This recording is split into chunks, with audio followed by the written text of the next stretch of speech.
Well, I certainly have lost many battles. So far, I've not lost a war, but I've certainly lost many battles. Oh, yeah, more than I can count, probably. I mean, we had many, at Tesla, we came many times close to bankruptcy. In fact, at the end of 2008, we were only a few days from bankruptcy. It was literally 2 days, or 3 days maybe. I gave basically both SpaceX and Tesla from the beginning a probability of less than 10% of likely to succeed.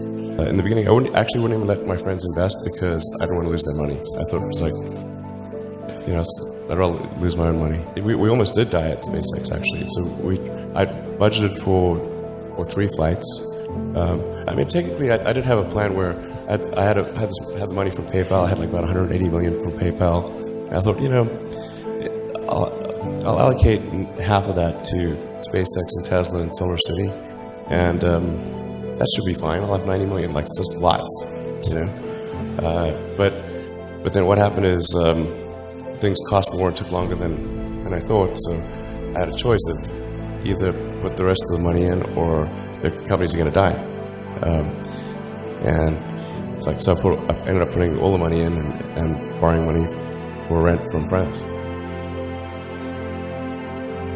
If you want to try to come up with an innovative breakthrough, that's going to be how it is. Anything which is significantly innovative is going to come with a significant risk of failure. You've got to take big chances in order for the potential for a big positive outcome. If the outcome is exciting enough, then taking a big risk is worthwhile. Yeah.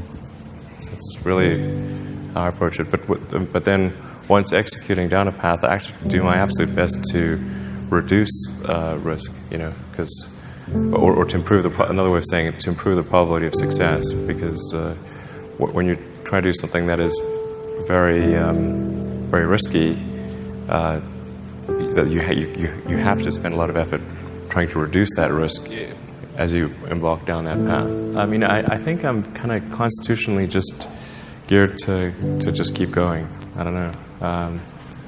It's yeah. I mean, it just I don't know. I mean, it certainly there are times when things don't go well, and then that's quite dispiriting for sure. And so then it's difficult to proceed with the same level of enthusiasm. But I do think the things that we're doing are pretty important to the future. And if we don't succeed, then it's not clear what other things would succeed. And if we don't succeed, then we'll be certainly pointed to as a reason why people shouldn't even try for these things. So I think it's important that we do whatever is necessary to keep going. So how do you keep your focus on the big picture when you're constantly faced with, we could be out of business in a month? Well, it's just a very small percentage of mental energy is on the big picture. Like you know where you're generally heading for, and the actual path is going to be some sort of zigzaggy thing in that direction. You try not to deviate too far from the path that you want to be on, but you're going to have to do that to some degree. I think successful entrepreneurs probably come in all sizes, shapes, and flavors. An obsessive nature with respect to the quality of the product is very important. Even if you're the best, there's always a chance of failure. So I think it's important that you really like whatever you're doing. If you don't like it, life is too short. If you like what you're doing, you think about it even when you're not working.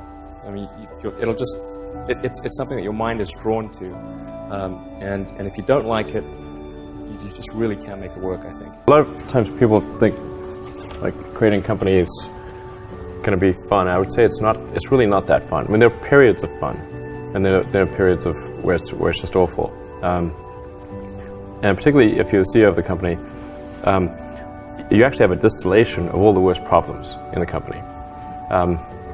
There's no point in spending your time on things that are going right. So you only spend your time on things that are going wrong.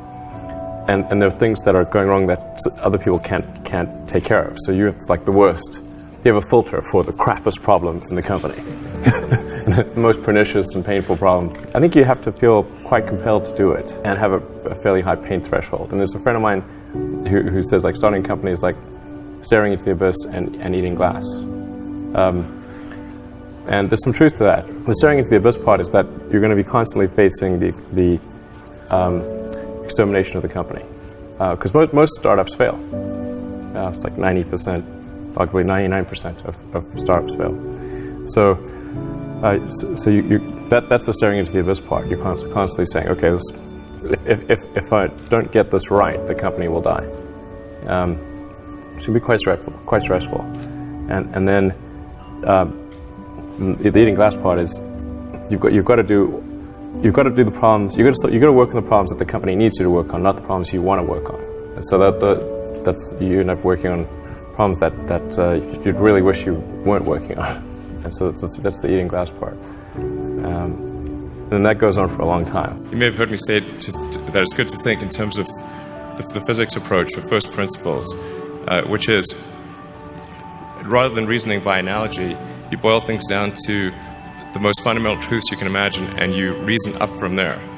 And this is a good way to figure out if something really makes sense, or if it's just what everybody else is doing. It's hard to think that way. You can't think that way about everything. It takes a lot of effort. But if you're trying to do something new, it's the best way to think.